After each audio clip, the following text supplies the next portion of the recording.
hello, assalamu alaikum and welcome to another episode of After Hours with me, Ushna Shah. आज मैं बहुत excited हूँ because we have a very special guest here with us today. इसलिए आज we're not playing any games, we're just gupshupping because this is an important gupshup.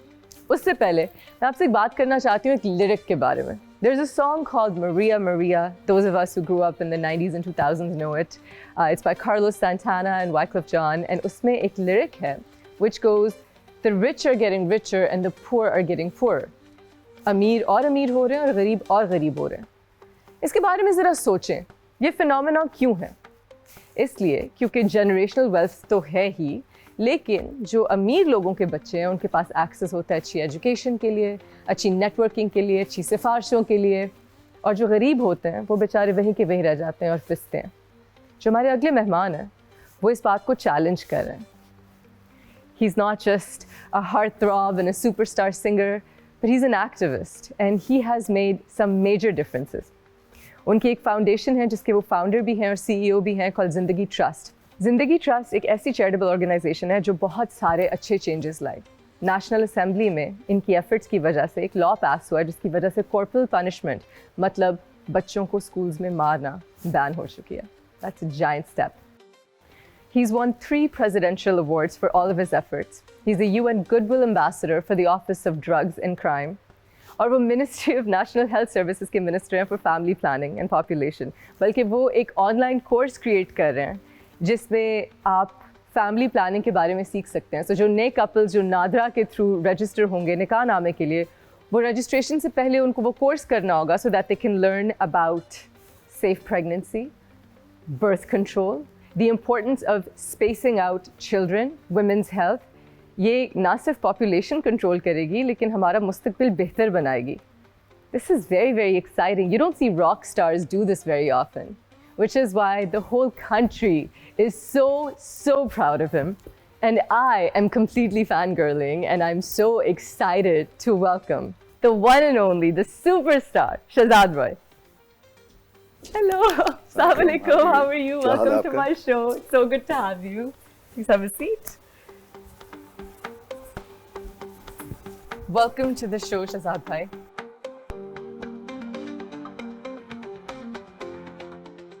मुझे बताएं, what influence did music have on your early childhood? Where did it begin? Because मेरी family में सबको शौक था music का. अच्छा. मेरी अम्मी के अलावा. अम्मी के अलावा. जी, तो मेरे फादर को बहुत शौक है म्यूजिक का. मेरा कज़न था, वो सिलिकॉन वैली में होता है, सो वो बेस बजाने का उसको बहुत शौक था. सो मुझे गिटार बजाने का बहुत शौक था, बट प्रोफेशनली कोई म्यूजिक उस तरह से नहीं कर सका. मुझे प्रोफेशनली करने का मौका मिल गया because of my parents, specially because of my father. But बचपन में म्यूजिक अगर ना होता मेरे पास तो पता नहीं कैसा बचपन होता. मैं तो सारा वक्त गिटार के साथ गुजरा और मैं असल में गिटार ही बजाता हूँ हमेशा से. काश हमारे पास आज गिटार होती. मैंने इतनी कोशिश की थी कि अरेंज हो जाए आपके आने से पहले. So गिटार आपने कब उठाई? कराची में से गन आसानी से मिल जाती है, गिटार मुश्किल से मिलता है. सुनाइए. तो गिटार आपने कब उठाई पहले? Where did it begin? How old were you? I think मैं 13-14 साल का हूँ. Okay. Influences क्या थी? So पहला गिटार था वो फेंडर का था और मेरी अम्मी स्टेज गई हुई थी तो वो लेकर आई थी. अच्छा. So पहला गिटार था मेरा. और वो जो इमरान आखुंद अब भी कुछ अरसे से अमेरिका में रह रहा है तो उसके पास है वो guitar. He still has it. जी, वो मेरे साथ ही सारी लाइफ बजाता रहा. सो वो गिटार अब उसके पास है फेंडर का. और उसका जो गिब्सन था वो मेरे पास है. That's so sweet. That's so nice. तो आपकी क्या इन्फ्लुएंसेस थी उस वक्त म्यूजिक में? अच्छा, क्योंकि गिटार बजाता था तो गिटार के ही साथ एरिक जॉनसन, पॉल गिलबर्ट, इस तरह के जो गिटार, ऐसे सेंटाना बिकॉज ऑब्वियसली बहुत ही मशहूर होता था, बट मुझे पॉल गिलबर्ट बहुत मजे के लगते थे. Paul Gilbert, what band was he? Mr. Big. Okay, I'm a novice when it comes to, like, did you listen to old 70s rock? जी, बिल्कुल. बट मेरे वक्त में ज़्यादा ब्रायन एडम्स और ये सारे बहुत मशहूर थे. 80s 90s का. और वो बहुत 90s में खास तौर पे बॉन जोवी उस वक्त जो बहुत ही कमर्शियल पॉपुलर लोग थे.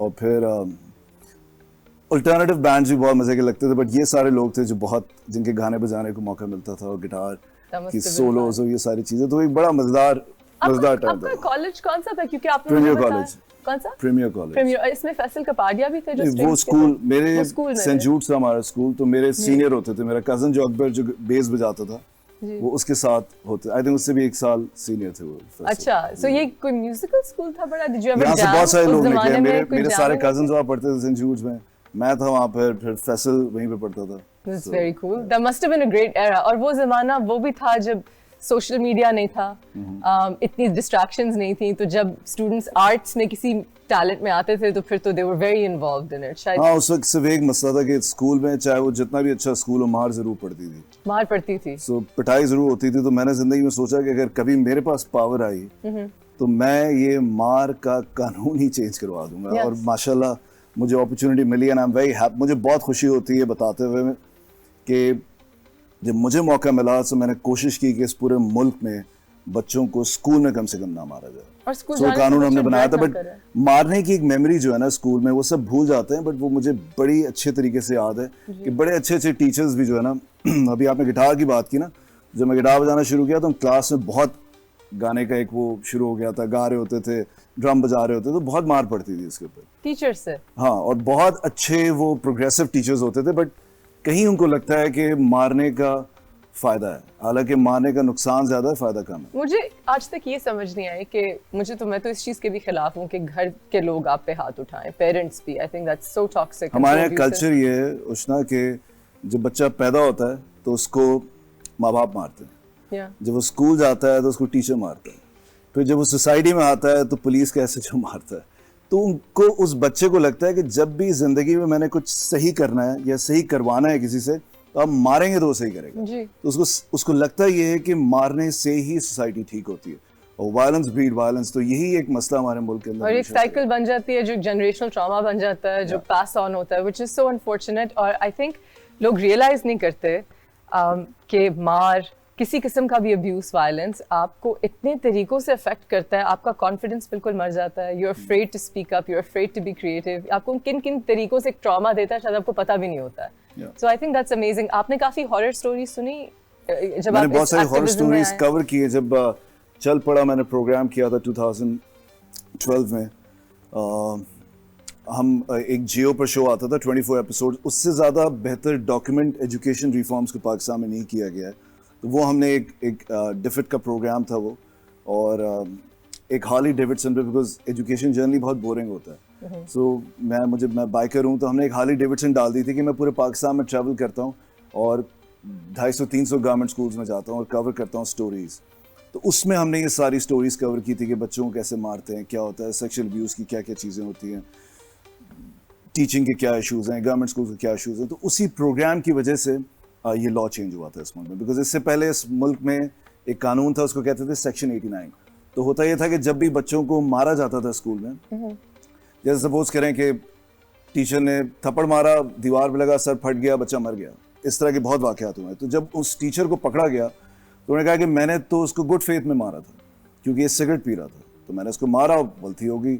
तो हमारा कानून ये कहता था section 89 that in good faith teachers are allowed to hit children. ये कोई कानून नहीं हो सकता, गुड कोई फेथ में आप नहीं मार सकते। तो हमने सेक्शन 89 रिपील करवाया था। अब इस मुल्क के अंदर ये नहीं हुआ कि कानून चेंज होने की वजह से बच्चों को नहीं मारा जाता, माइंडसेट अभी भी वही है, बट हुआ ये कि अब जब वीडियो बन जाती है किसी टीचर की मारते हुए और अगर वो पुलिस के पास मिल जाए तो एविडेंस है, क्योंकि लॉ उसको प्रोटेक्ट नहीं करता है। But Aahista Aahista obviously mind change करने की ज़रूरत है, क्योंकि मुझे याद है अभी भी उस प्रोग्राम में हमने एक CFO का इंटरव्यू किया था, जिसमें हमने उससे पूछा कि यार तुम इतने बड़ी फर्म के CFO हो, तुम बताओ हम ये लॉ चेंज करा रहे हैं कॉर्पोरेट पनिशमेंट पे, व्हाट डू यू थिंक। तो उसने कहा कि यार वो तो ठीक है, बट मेरे माँ बाप ने अगर मेरी पिटाई ना की होती ना तो मैं आज कभी CFO ना बनता। तो मैंने कहा फिर आपकी पिटाई तो होते रहनी चाहिए था कि आप फिर CEO बन जाएं, फिर आप MD बन जाएं, फिर बोर्ड। अब मार खाते रहें बस। तो ये एक माइंडसेट है लोगों का कि मार से वो जहाँ पहुँचे वहाँ पहुँचे, वरना वो तबाह हो जाते हैं। ये सब बकवास बातें हैं। तो हमारे यहाँ माइंडसेट भी चेंज करने की ज़रूरत है। लॉ तो चेंज कर दिया, but we are in the process of doing that also इंशाल्लाह। So I'm really impressed by it and in awe of it because I've also launched something similar जिसके ऊपर मुझे वक्त नहीं मिला काम करने के लिए. I've registered and it's called Response and I want to do the same thing for animal abuse. अब मसला सिर्फ ये है कि वही चीज़ abuse की, मार की, जहाँ तक जानवर are concerned, बच्चे तो फिर भी इंसान है, कल्चर में नहीं आई है. They're not considered sentient beings. So अगर हम legislation में भी जाएं, laws भी लाएं, वो सब चीज़ें भी करें, तो जब तक वो कल्चर नहीं बदलेगा और लोग एजुकेट नहीं होंगे, हम चेंज ला नहीं सकते. तो ये जो कल्चर बदलने वाली चीज़ है, माइंडसेट बदलने वाली चीज़ है, इसके लिए आप क्या कर रहे हैं? देखिए, कल्चर वही होता है जो सबकी मेजॉरिटी की वैल्यूज जो होती हैं वो कल्चर बन जाते हैं. और आप जब भी लॉजिकली कोई बात चेंज करना चाहते हैं सोसाइटी के अंदर, तो वो जब तक चेंज नहीं आता है, जब तक कि वो इमोशनली कनेक्ट ना करें उस लॉजिक से.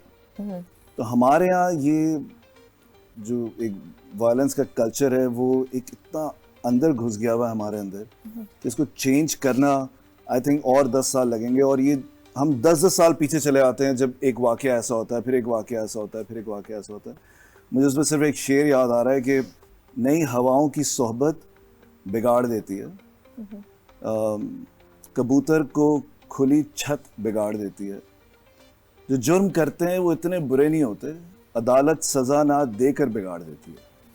सो मसला ये है कि जब एक सज़ा और जज़ा का निज़ाम ही आपका गिरा हुआ होगा, तो फिर उसके अंदर आप लॉ बना लें, आप कल्चर चेंज करने की कोशिश करें. जब लॉ बने उसकी इम्प्लीमेंटेशन नहीं होगी तो उसका मतलब है कि कुछ नहीं हो सकता. और हम तो एक ऐसे मुल्क में रहते हैं जहाँ लॉज को शायद इतना सीरियसली नहीं लिया जाता. It's very easy to break the law for all of us and we are so used to it. So what scares me is कि अगर आप इतनी मेहनत करके लॉज पास भी करवाएं और फिर आगे से उनके लिए कुछ हो ना, what do we do then? खासतौर पर गवर्नमेंट स्कूल्स में जहाँ पेरेंट्स के पास उनकी इतनी हैसियत नहीं होती कि वो फिर कोर्ट्स में धक्के खाएं और अपने लिए इंसाफ मांगें. सो ये एक बहुत टफ चीज़ है. इसके लिए आपने सोचा मे बी सम PSAs या एजुकेशन में? देखिए, मल्टीपल इंटरवेंशंस की ज़रूरत होती है. लॉ तो एक तरीक़ेकार होता है. हमने जब सेक्सुअल अब्यूज़ जब 2010-11 में बच्चों को स्कूल में, घरों में अब्यूज़ किया जाता था सेक्सुअली, फिजिकली, और अभी भी आज भी होता है, तो हमने एक जब आहंग के साथ मिलकर एक करिकुलम, उन्हीं का करिकुलम था, हमने अपने गवर्नमेंट स्कूल में स्टार्ट किया. ये बेस्ट प्राइवेट स्कूल्स में नहीं पढ़ाया जाता था, बिकॉज जब भी आप प्राइवेट बॉडी पार्ट्स के बारे में बात करेंगे स्कूल या कहीं पर भी, तो वो माँ बाप रोकते थे. तो बेस्ट प्राइवेट स्कूल्स हैं कि हम नहीं करेंगे. तो फातिमा जना एक वाहिद गवर्नमेंट स्कूल था हमारा ज़िंदगी ट्रस्ट का 2012 में, जहाँ पर ये करिकुलम और सिलेबस इम्प्लीमेंट हुआ. और बहुत सारे लोगों ने कहा कि ये नहीं हो सकेगा. हमने उनको समझाया कि देखें, सबसे पहले तो कुरान सुन्नत के ऐन मुताबिक है कि आपको बच्चे को बचाना है, और 90% से ज़्यादा घर के अंदर उसको सेक्सुअली अब्यूज़ किया जाता है. जान पहचान के लोग करते हैं. रेप कत्ल तो बहुत 7-8% होता है जो होता है. ज़्यादातर तो घर में बच्चा अब्यूज़ होता रहता है, सारी ज़िंदगी गुजर जाती है. तो हमने ये करिकुलम जब इंट्रोड्यूस किया है कि सेफ़ टच क्या होता है, अनसेफ टच क्या होता है, ये सारी जितनी भी वोकैबुलरी आपने सुनना शुरू की पाकिस्तान में, it all started because of Fatima जना गवर्नमेंट स्कूल और आहंग और ज़िंदगी ट्रस्ट. और फिर जब ये हमने लगा दिया तो आज पूरे सिंध के अंदर ये करिकुलम इंट्रोड्यूस हो गया है माशाल्लाह. सो ये ऑफिशियल करिकुलम है सिंध का, और पूरे पाकिस्तान में प्राइवेट स्कूल्स ने इसको पढ़ाना शुरू कर दिया है, क्योंकि लोग डरना ख़त्म हो गए. तो जब तो मैं आपसे बता रहा हूँ कि वो गुडनेस जो होती है ना, वो कंटेजियस भी होती है. सो वो यू सी कि जब आपको नज़र आ रहा होता है कि कंटेजियस है, तो फिर आप मज़ीद चीज़ें करते जाते हैं. That's amazing. अब मुझे थोड़ा सा ज़िंदगी ट्रस्ट के बारे में बताएं. मैं आपके म्यूज़िक पे बाद में आऊँगी, but this is so interesting. ज़िंदगी ट्रस्ट देखें, हम गवर्नमेंट स्कूल्स करते हैं, और फातिमा जना गवर्नमेंट स्कूल है कि 3000 बच्चियाँ पढ़ती हैं. खातून पाकिस्तान एक और गवर्नमेंट स्कूल है. फिर दूरबीन एक और हमारी इंस्टीट्यूशन है गवर्नमेंट की, जो टीचर्स ट्रेनिंग जो 4 डिग्री प्रोग्राम है. फिर टीचिंग लाइसेंस अब आया है. हम चाहते हैं कि सबको टीचिंग लाइसेंस मिलना चाहिए पढ़ाने से पहले. 90% से ज़्यादा प्राइवेट स्कूल्स के पास कोई भी आ जाए टीचर्स हैं वो, और किसी की जो भी मेंटल हालत हो, अपनी फ्रस्ट्रेशन हो, बच्चे पे मार मार के निकाले. अगर वो बहुत अच्छा मैथ भी जानती हो वो खातून या बंदा, तो वो एक डॉक्टर जो है वो उसके पास मेडिकल की डिग्री होनी चाहिए और हाउस जॉब की भी होनी चाहिए, तो वो जाके इलाज करेगा ना. ये तो नहीं हो सकता है कि वो उसको हड्डी जोड़ने आती हो तो हड्डी जोड़ना शुरू कर देगा. उसको एक डिग्री चाहिए, लाइसेंस चाहिए. तो जहाँ पर भी पब्लिक की सेफ्टी की बात आती है वहाँ पर आपको लाइसेंस चाहिए होता है, चाहे वो इंजीनियरिंग हो, चाहे वो डॉक्टर्स हो. तो हमने इसलिए कहा कि टीचिंग इज साइंस, और टीचिंग के लिए भी लाइसेंस. तो दूरबीन ज़िंदगी ट्रस्ट गवर्नमेंट स्कूल्स और गवर्नमेंट इंस्टीट्यूशंस को टर्न अराउंड करें. So this is what we feel that unless you're not going to turn around state institutions in Pakistan, आप कभी भी NGOs और private schools के जरिए हमारा literacy rate और critical thinkers नहीं बना सकते. I think it's really impressive कि ये चीज़ शुरू ही गवर्नमेंट स्कूल से हो रही है बजाय इसके कि प्राइवेट स्कूल से, which is देखिए, पॉलिसी जब ही इम्पैक्ट होती है जब आप स्टेट लेवल पर कोई चीज़ करते हैं. हमारे यहाँ मेजॉरिटी बच्चे सरकारी स्कूलों में जाते हैं. तो अगर सरकारी स्कूल का निज़ाम ठीक नहीं होगा तो कभी भी मेजॉरिटी बच्चों को उस तरह की क्रिटिकल थिंकिंग नहीं मिलेगी। आप देखें, मुझसे तो आप बहुत छोटी हैं, लेकिन आपने अपनी लाइफ में भी और मैंने अपनी लाइफ में भी पाकिस्तान में कोई इन्वेंशंस नहीं देखी हैं। क्या चीज़ ईजाद हुई है? सो ज़ीरो इन्वेंशंस है। इसका मसला ये है कि आपके यहाँ कोई क्रिटिकल थिंकिंग डेवलप नहीं होती बच्चे की स्कूल के अंदर। मैं हमेशा मजाक से कहता हूँ कि मुस्लिम शावर लोग समझते हैं हमने इन्वेंट किया, हमने नहीं किया। वो मुस्लिम शावर भी किसी और की इन्वेंशन होगी। तो आप जब तक क्रिटिकल थिंकिंग नहीं डालेंगे, इन्वेंशंस नहीं होगी। तो स्कूल का सिस्टम ही तबाह हुआ है जब भी कोई इन्वेंशंस नहीं हो रही स्कूल के अंदर। So we're trying to fix that basically. Are you also trying to fix the रट्टा system then? Because critical thinking तो तब आती है ना जब आप खुद अपनी innovative thoughts लाते हैं, creative thoughts लाते हैं, brainstorm करते हैं, और वो जो हमारा syllabus है outside of the abuse, वो ही पूरा डेवलप ही अराउंड रट्टा सिस्टम और वो वाले सिस्टम का था। उस चीज में आएंगे। हमने सबसे पहले हिट ही रोट लर्निंग को किया था कि आप जब तक रोट लर्न कराते रहेंगे, जब तक बच्चा सोचे समझे। So you memorise and you regurgitate, so you memorise, you regurgitate, this is what. तो हमने उस सिस्टम को बहुत डेंट मारा है पाकिस्तान में। अच्छा, this is, I am so through comparative publishing, by inviting more publishers to come forward to work with Punjab and KPK textbook board. सो ये हम करते ही रहे हैं सारा work. It's fantastic. But I'm now very curious to know that you went from, well, you're still this rock star and, you know, the national crush of Pakistan, this heartthrob who's got this guitar going on and all of that, to now a complete activist, especially for children and education. ये switch कैसे आया? कोई catalyst था जिसने ये momentum start switch तो नहीं, मुझे हमेशा से बहुत शौक था पॉलिटिकल गुफ्तगू करने का। जब मैंने म्यूज़िक स्टार्ट भी किया तो मेरे जितने भी शुरू के गाने थे वो सारे रोमांटिक थे। तेरा मुखड़ा हंसी, कंगना। सो हमें लगता था ये गाने ज़्यादा हिट होते हैं तो हम इस तरह के म्यूज़िक बनाते थे।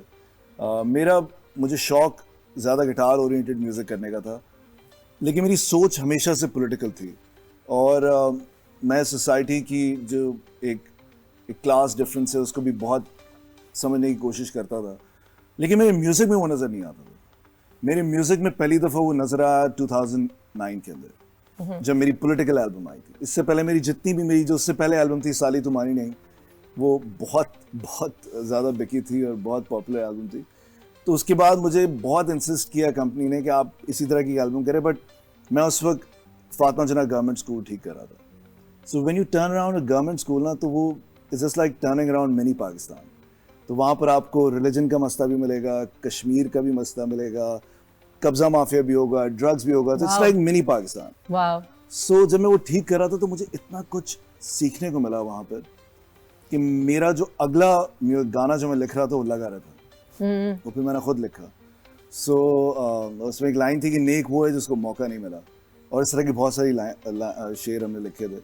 तो वहाँ से मेरा म्यूज़िक जो है ना, मुझे लगा कि जो मैं फील करता हूँ ना वो मुझे बनाना चाहिए। फिर उस एल्बम के बाद मैंने वासु और मैं किया, जिसमें एक पूरे पाकिस्तान की हिस्ट्री। मैं फिर एल्बम्स नहीं निकाल रहा था। उसके बाद फिर मैंने चल पड़ा किया, जिसमें ये लॉ चेंज हुआ, और फिर काफ़ी अर्से तक मैं hard core government school reform, because अक्सर लोग मुझसे गिला करते हैं आप म्यूज़िक कम कर रहे होते हैं, तो मैं सिर्फ एजुकेशन रिफॉर्म से घुस गया था। And that's translating into your music as well. फिर you know अभी recently then we did a film। उस फिल्म को करने का भी मकसद यही था कि मैं बहुत फैन था अलिफ नून का। अलिफ नून, हाँ जी। So अल्लन और नन्ना, so I'm acting as Allen. So वो एक मूवी है जो कि अभी तक हमने कोई इस पे खास बात नहीं किया, बट आप करना चाहेंगे या इज इट अ सीक्रेट? कुछ सीक्रेट कुछ भी नहीं, आजकल कुछ सीक्रेट नहीं होता। That's true. बट लेकिन यस, हम कुछ अर्से में मैं खुद डिटेल इस पे बात करूंगा, बट दिस इज समथिंग जो कि अगेन वेरी, हाँ, so I am acting. This is your acting debut? या कह सकते हैं। कैसा है, कैसा एक्सपीरियंस है? बहुत अच्छा, बहुत मजा। या बिकॉज़ वो फिल्म करीब है दिल के, जिस तरह की मैं चीजें करता हूँ, तो पॉलिटिकल सैटायर भी होगा और एंटरटेनमेंट भी होगा। So very nice. वो किसने लिखी है? फैसल ने लिखी। This is that film. Okay, no, I know about this. मुझे भी पता है, लेकिन मैं भी कुछ नहीं कहूँगी। That's so exciting, and you're enjoying the acting process. हाँ, बहुत मजा आया। अच्छा, very बहुत मुश्किल काम है वैसे, लेकिन बहुत मजा आया। अच्छा, अब मुझे बताएं कि let's go back to the romance era for a minute. जो आपके गाने थे खास तौर पे the early years, you were around उस दौर में जब, जिसे हम कह सकते हैं जो sort of आखिरी era था of rock in Pakistan। अब म्यूजिक में बहुत बड़ा shift आ गया है। What was it like working with those people, alongside those people? मतलब आपसे तो बड़े थे जनून और स्ट्रिंग्स और ये सब लोग, but you were around at the same time. बहुत ही मज़ेदार एक्सपीरियंस था, क्योंकि मुझे याद है 98 में पहला अमेरिका का यूएस का टूर हो रहा था, उसमें जुनैद थे, जुनैद जमशेद, सजाद अली, अली हैदर, आवाज़ बैंड था, सो सारे इस टूर पे थे। सो मुझे पहली दफ़ा मौका मिल रहा था कि वैसे तो अमेरिका में जाता रहा था, मेरी फैमिली वहाँ पर थी, बट टूर करने के लिए जाना, मैं 19 साल का था उस वक्त। 19, okay. 19, so 98 के अंदर मैं जब टूर करने जा रहा था तो मेरे पार्ट 1 के एग्जाम्स हो रहे थे, बीकॉम पार्ट 1 के एग्जाम्स हो रहे थे, तो वो जल्दी ख़त्म करके मुझे भागना था, तो मुझे प्रैक्टिस करने का मौका नहीं मिल रहा था। तो जब हम चले गए तो मुझे वहाँ पर बहुत चीज़ें बताने में जुनैद जमशेद जो थे, वो उनसे मेरी बहुत दोस्ती थी, प्यार था, तो वो बिल्कुल बच्चों की तरह कि मैं तो ये बताता हूँ कि जब टूर पे जाएं तो ये करना चाहिए और वो करना चाहिए और ये होना चाहिए। Sweet. तो And काफी you're so young. तो काफी मजेदार एक्सपीरियंस था। उन सबका सेंस ऑफ ह्यूमर बहुत अच्छा होता था। अच्छा। तो वो मैं टारगेट होता था कि मैं सबसे छोटा था। Right. तो जब कहीं मिल जाए तो एक दिन हम क्रिकेट खेल रहे थे बाहर शिकागो में, तो एक बुरे से होटल में कहीं ठहरे हुए थे हम। सो उस वक्त कोई ये नहीं था कि कोई कोई कमाल गाड़ी आपको पिक करने आ रही है या कोई 7 स्टार होटल में आप ठहरे हैं। मुझे वैसे इस तरह के मसले अभी भी नहीं है, लेकिन उस वक्त कोई ऐसी एक होटल था जहाँ हम ठहरे हुए थे, तो बाहर जो है क्रिकेट खेल रहे थे, तो उसके अंदर जो है ना वहाँ पर कोई एक हमें पुलिस की गाड़ी की आवाज़ आई और पुलिस भागते हुए आई और एक बंदा जो था वो मुझे मैक्सिकन लग रहा था, वो भाग रहा था आगे और वो कहीं भाग के किसी शॉप में घुसा, तो पीछे से पुलिस की गाड़ी पार्क हुई, उतरे और हम क्रिकेट खेल रहे थे, तो उन्होंने पूछा किधर है, तो सब चुप रहे, किसने नहीं बताया, तो मैंने बता दिया उस शॉप में कैसा हुआ है। तो जुनैद ने मेरी तरफ देखा, उसे ये तुमने क्या किया, और वो गया उसको पकड़ लिया, और जाते हुए वो जो मैक्सिकन था वो मुझे कॉन्स्टेंटली कुछ कहता हुआ जा रहा था। Oh God! अच्छा जा तो so dangerous. मुझे लगा मैं तो मुझे तो बहुत मजा आया। बाद में फिर जुनैद मुझे इतना डराया, उससे कहा वो तुझे छोड़ेगा नहीं, गैंग का मेंबर है और वो, और जब तक टूर हम शिकागो से निकले नहीं, मैं खिड़की से झांक के देखता था, कोई आ तो नहीं रहा। So, बड़ा मजेदार एक्सपीरियंस है, मुझे वैसे याद आ गया। sweet. You know, it's really funny कि आपने बात की, क्योंकि अभी हमारे शो पे 2-3 गेस्ट्स आए हैं और उनसे जब भी मैंने कोई भी स्टोरी पुराने जमाने की पूछी है, everybody talks about Junaid Jamshed भाई। हर एक के पास कोई ना कोई उनकी बहुत फॉन्ड मेमोरी है, and वो he was a mentor to a lot of people, from Wasim Badami, Faisal Kapadia, they were all just such high praises for him. So that's a very nice. Waseem Badami ने तो उनके साथ बहुत करीब अभी काम किया, मेरा उनके साथ बहुत, जब वो म्यूजिक में थे तो बहुत ज़्यादा ताल्लुक था। उसके बाद फिर हमारी बहुत मुलाकात होती थी, बट बिकॉज वो उन्होंने म्यूजिक में नहीं थे इतना, तो इतनी ज़्यादा right. लेकिन वैसे बहुत मुझे आपकी एक बहुत डिस्टिंक्ट आवाज़ है, like it's something that you know, अगर किसी ने बॉब डिलन की, कुछ ऐसे आर्टिस्ट होते हैं जिनकी एक सिग्नेचर आवाज़ होती है, right? And if you can mimic that, if you're a good mimicry artist, फिर आप उनको मिमिक करते हैं। और मेरे हर सेट पे कई हीरोज़ ने they've sang your songs trying to mimic your voice because you have this very deep, bassy, kind of very nice voice.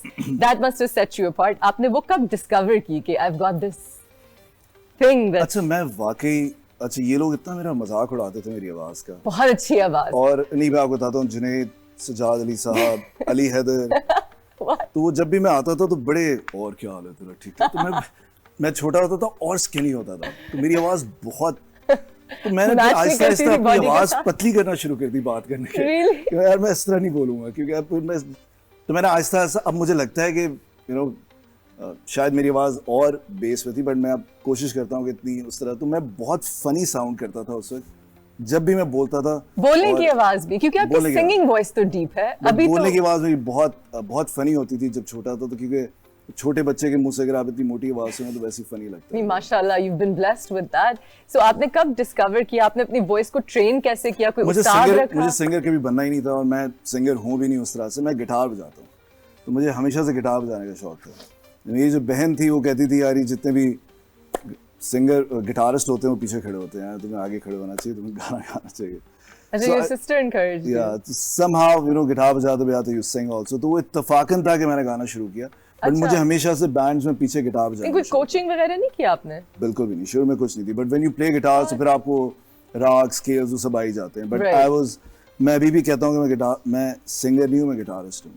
तो स्टूडियो में जब भी कुछ होता है तो मुझे शानी वगैरह गिटार पकड़ा देते हैं कि आज अगर वो गिटार नहीं आया तो तू बजा दे, तो मैं बहुत सारे ऐसे गाने हैं जिसमें मैंने गिटार बजाई। अब tell me something, moving on to the next era of music, do you miss the old era of touring and romantic गाने एंड वो वाली फीमेल व्यूअरशिप जो एक ज़माने में होती थी? क्योंकि आप ग्रो करते हैं जब भी कोई काम कर रहे होते हैं, शुरू में आपको एक जॉनरा पसंद होता है, फिर आप कोई और म्यूज़िक सुनते हैं, फिर कुछ और बनाते हैं।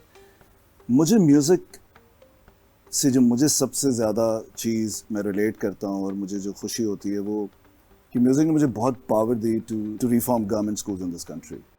सो अगर मिस करने की कोई बात है तो मैं जनरली कोई ऐसी चीज़ मिस नहीं करता कि मुझे, क्योंकि आज मैं जितना कुछ भी कर पा रहा हूँ वो उसी वजह से कर पा रहा हूँ बिकॉज जितना मैं म्यूज़िक करता रहा हूँ।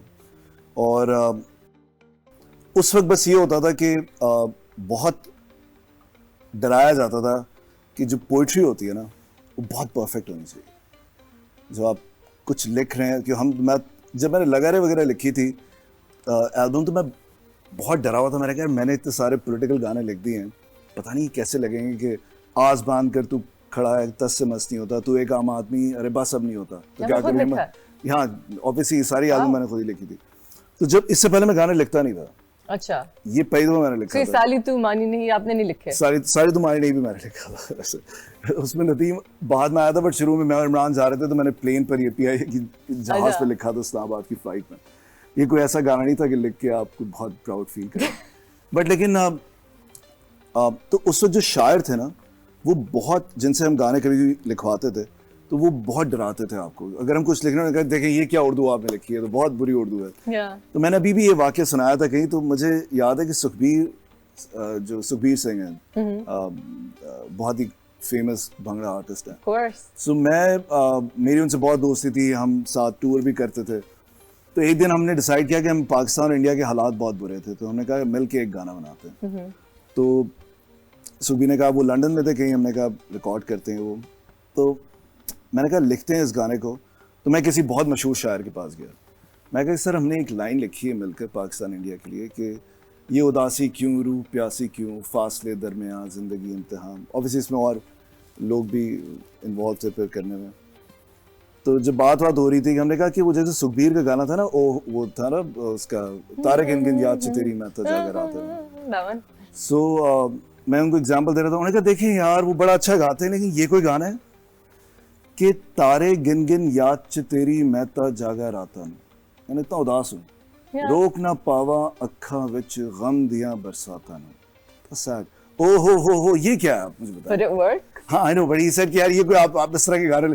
तो मैं आपको बता रहा हूँ कि पुराने ज़माने में पोइट्री पर इतना फोकस होता था कि ये वर्ड इस्तेमाल करना चाहिए, ये तलफ़ुज़ ऐसा होना चाहिए, ये फलाना होना चाहिए। जैसे मैंने इकबाल की भी पोइट्री की थी तो हर वक्त यही डर लगा रहता था कोई तलफ़ुज़ गलत ना हो जाए। अब एक फ्रीडम है कि आप कुछ भी कह सकते हैं, कुछ भी बोल सकते हैं, लोग उसको समझते हैं, लोग उसको रिलेट करते हैं, और एक लैंग्वेज का बैरियर भी ख़त्म हुआ है। आई थिंक एक साइकोलॉजिकल बैरियर कह दें। तो आई थिंक ये इनोवेशन हो रही है और बहुत फ्रीडम है मुझे लगता है।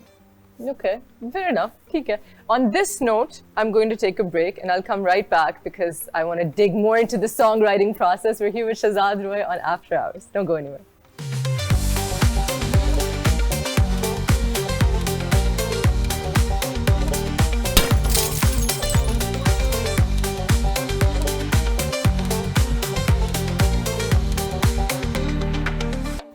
We're back here at After Hours and I'm sitting with Shahzad Roy. Totally fangirling. We're all very, very nervous on set.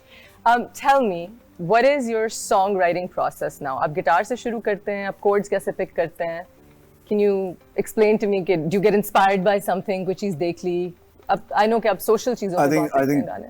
chord progression के साथ मैं हमेशा कुछ एक chords जो बहुत मशहूर chords होते हैं, अगर आप A minor, C, F और G। How do they go? Can you hum them? We don't have a guitar. हाँ गिटार नहीं, बट लेकिन ये एक प्रोग्रेशन है जिसमें ज़्यादातर पॉप गाने बनते हैं जी। So it's A minor, C, F, G। तो इसके अंदर मैं स्टार्ट करता हूँ, बट ऑब्वियसली मोनोटनी तोड़ने के लिए आप और 10,000 किस्म की चीज़ें करते हैं। तो गिटार से ही गाना शुरू होता है, और अगर मुझे कोई बहुत अच्छी पोइट्री कहीं मिल जाए तो वो पोइट्री हो जाती, उस पोइट्री के ऊपर फिर लिखी हुई पोइट्री के ऊपर कंपोज करते हैं। ओके। एंड अभी हम बिल्कुल होप्स छोड़ दें कि आप पॉप म्यूजिक की तरफ दोबारा आएंगे? देखिए जो मेरी फिल्म है, मैंने अभी वैसे काफ़ी अर्से बाद एक म्यूज़िक वीडियो किया, ऐसे नहीं मैंने डायरेक्ट किया, बट लेकिन ये जो फिल्म है, मैं क्योंकि बहुत फंसा हुआ रहा हूँ अपनी एजुकेशन रिफॉर्म्स में, सो मुझे लगता है कि एक लाइफ टाइम भी कम है जो हम कर रहे हैं उसके अंदर, 10 लाइफ टाइम भी कम है। लेकिन ये जो फिल्म है अलिफ नून, उससे जो म्यूजिक आएगा वो दोबारा बहुत सारा म्यूजिक सुनने को मिलेगा। उसमें और भी लोगों ने गाया हुआ, बट लेकिन मैंने भी होंगे, शादियों वाले गाने होंगे। शादियों वाले का पता नहीं, बट लेकिन वो स्टोरी के अंदर जरूरत होगी उन गानों की, इसलिए होंगे। बट यस, कमर्शियल भी है, इंटरेस्टिंग भी है। I'm so excited to hear those. अच्छा, can I go back to the touring era थोड़ा सा, because ये मुझे बड़ा interesting time लगता है। आप मुझे बताएं, आप लोगों को उस ज़माने में जो फ़ैन फॉलोइंग रॉक स्टार्स की होती थी, अब शायद उस तरह से नहीं है। People were crazy. My friends were crazy. I was also crazy, even though I wasn't in the country, but I was crazy. Overall, our favorite pop stars. What's the craziest thing a fan has done? कभी कोई stalker आ गई आपके hotel में, कोई letters खून से लिखे हुए, हाँ, ऐसी चीजें हुई हैं? बताना बड़ा अजीब लगता है, बट लेकिन ये हुआ है। ये हुआ एक्चुअली। उस वक्त फोन ईमेल्स तो हाँ थी, बट लेकिन कोई इंस्टाग्राम ये सब तो नहीं था। सो अगर फैन मेल आ रही है तो फैन मेल पीओ बॉक्स पे भेजते थे। अच्छा। सो उस पे एक खत आया हुआ था, बहुत सारे आते थे, आई एम श्योर सभी को आते थे। तो वो एक खत आया हुआ था, तो वो खोला मैंने, तो उसमें मुझे लगा कि खून से लिखा हुआ है। तो मैं देखा यार खून से लिखा हुआ है। तो मैंने देखा और dangerous also. मैंने जाके अपनी बहन के हाथ में दिया। उसने देखा, उसने कहा अच्छा है। मैं कहा खून है। उसने कहा ये क्या है, तो बीमार हो जाऊंगी, ये हो जाएगा वो। मैं कहा देख तो लो, किसी ने बेचारे ने अपनी, नहीं मुर्गी का खून है ये, किस लड़की का खून है, मुर्गी के खून से लिखा हुआ है। ये वाकया याद है कि वो उसने मानने से इनकार कर दिया। कोई घर पहुंच गई आपके? कभी फैंस आ जाती थी? हाँ, होता रहता है। ऐसा भी हुआ है? मैं बहुत कोशिश करता हूँ कि जब भी कोई इस तरह का इंसिडेंट हो या इस तरह की बात हो, तो मैं पर्सनली जाके मिलना चाहूँगा, बात करना चाहूँगा, बिकॉज मेरे लिए बहुत मुश्किल है किसी से ऑटोग्राफ लेना। तो अगर कोई इतना आउट ऑफ द वे जाके कुछ करता है, तो अनटिल इसके कोई डेंजरस वो चीज़ नहीं है। आई थिंक कि हमें ख्याल रखना चाहिए, बिकॉज क्योंकि मैंने देखा है कि लोग इतना प्यार करते हैं अपने जिनका म्यूज़िक सुनते हैं, जिनकी एक्टिंग देखते हैं। आप जितना उनका ख्याल कर सकें, मुझे लगता है कि मैं तो समझता हूँ उसमें कोई बुरी बात नहीं है। बट एक वक्त आता है कि आपकी प्राइवेसी को कोई ज़्यादा करे तो फिर लोग नाराज़ हो जाते हैं, लेकिन मुझे कोई इतना खास फर्क नहीं पड़ता। जब हम प्राइवेसी की बात कर रहे हैं, तो मैं एक थोड़ा सा इरिटेटिंग सवाल आपसे पूछती हूँ। Everybody asks you this, I know this, but आपकी डाइट और एक्सरसाइज या क्या है, या आप एक्सोसोम्स लगवा रहे हैं, आपका स्किन केयर का क्या राज है, मुझे भी प्लीज बताएं, बिकॉज मैं आपसे थोड़ी सी छोटी हूँ, लेकिन I am aging faster than you. What are you doing? एक तो आप मुझसे बहुत छोटी होंगी। दूसरा ये है कि मैं हमेशा मजाक में ये बात कहता हूँ, अब लोग कहते हैं ना कहा, मैं कहता हूँ कि सुप्रीम कोर्ट से स्टे लिया हुआ है हमने एज के ऊपर। आप तंग आते हैं नींद से? मुझे लगता है कि इसमें कोई, एक तो मेरी एज में जितने मेरे कोलीग्स हैं वो मुझसे ज्यादा यंग लगते हैं। That's not true. You look the youngest. और दूसरा ये है कि ये कोई क्वालिटी नहीं है कि अगर आप यंग लगते हैं या आप अच्छे लगते हैं तो उसमें मेरा क्या कमाल है। मेरा कमाल ये होगा कि मैंने एक अच्छी फिल्म बना ली, या मैंने एजुकेशन रिफॉर्म्स किया, या मैंने कोई क्रिएटिव चीज़ की। आप यंग लगते हैं, ये मेरा कोई कमाल नहीं है, ये कॉम्प्लीमेंट नहीं है। ये कॉम्प्लीमेंट नहीं, but do you take care of yourself? आपका कोई फिटनेस रेजिमेन है? मुझे रनिंग नहीं, मैं मेरे फेवरेट खाने निहारी पाए और इस तरह के तो खाने में खाता हूँ। सो ये, बट मुझे रनिंग का बहुत शौक है, मैं हमेशा से मैं रन करता रहा हूँ, तो मैं वैसे बहुत स्पोर्ट्स वो करता रहा हूँ, बट ऐसा कुछ भी नहीं है, और ये कोई कॉम्प्लीमेंट नहीं है, मैं समझता हूँ। I'll take it. I don't believe you. I think कि कोई there's some, I don't know, कोई vampire scene हो रहा है. I don't know what's going on, but I'll take your word for it. मुझे ये बताएं कि you're also working with the UN against drugs. Ji. How important is it for you to fight this drug epidemic in Pakistan? UN ने मुझे जब सबसे पहले, आज से तीन साल से भी ज़्यादा हो गए, उन्होंने कहा था कि रिजवाना थी उनकी जो उस वक्त कम्युनिकेशन हेड कर रही थी, तो उन्होंने जब मुझे अप्रोच किया कि ये करना है, तो मुझे ये लग रहा था कि ड्रग्स एक ऐसा इशू है जो कि ज़िंदगी तबाह कर देता है लोगों की, पर मुझे लगा मैं क्या कर सकता हूँ इसके अंदर। फिर जब मैं इसका पार्ट बना, मैंने पाकिस्तान को रिप्रेजेंट भी किया था बाहर जब इसकी कॉन्फ्रेंस हो रही थी, तो मैंने रियलाइज़ किया कि एक चीज़ जिस पर मैंने सबसे ज़्यादा फोकस करना शुरू किया है, जिस पर मुझे बहुत कम टाइम मिला है, कि जो लोग ड्रग्स लेते हैं वो क्रिमिनल नहीं है, वो उनको आप पेशेंट के तौर पे ट्रीट करें कि उनको साइकोसिस हो सकता है और कोई बीमारी।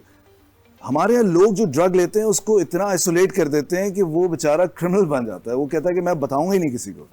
सो क्रिमिनल को आप क्रिमिनल की तरह ट्रीट करें, जो ड्रग्स लेते हैं उनसे बात करने की कोशिश करें, उनको एज ए मरीज देखें। स्कूल में कोई ड्रग लेता है वो कभी अपनी टीचर को नहीं बताएगा, घर में जो लेते हैं अपने माँ बाप को नहीं बताएंगे। इतना डरा दिया आपने।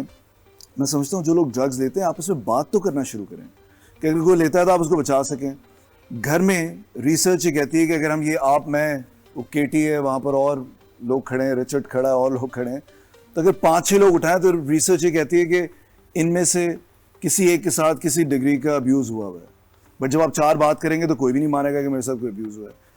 तो ये बात ही कोई नहीं करता, इससे सेक्सुअल अब्यूज़ पे बात नहीं होती। बच्चे अब्यूज़ होते हैं, पेरेंट्स अब्यूज़ हुए होते हैं, वो कभी अपने बच्चों से बात नहीं करेंगे, मियाँ बीवी आपस में बात नहीं करेंगे। इसी तरह जो लोग ड्रग्स लेते हैं उनको बात करने पर आप जो है ना सज़ा देते हैं।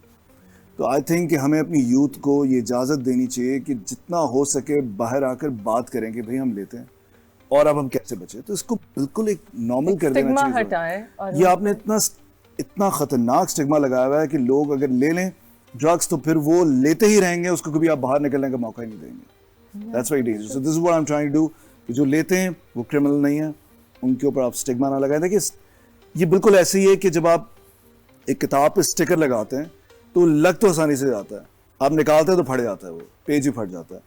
ये ड्रग का किसी पर वो लगाना is just like a sticker कि आपने लगा तो दिया, आप निकालने में बहुत उसकी पूरी सारी जिंदगी निकल जाएगी। सो ये स्टिकर नहीं लगाना चाहिए हमें। That's a great insight. Thank you for saying this. Guys, we'll be right back. Don't go anywhere. We're here with Shahzad Roy.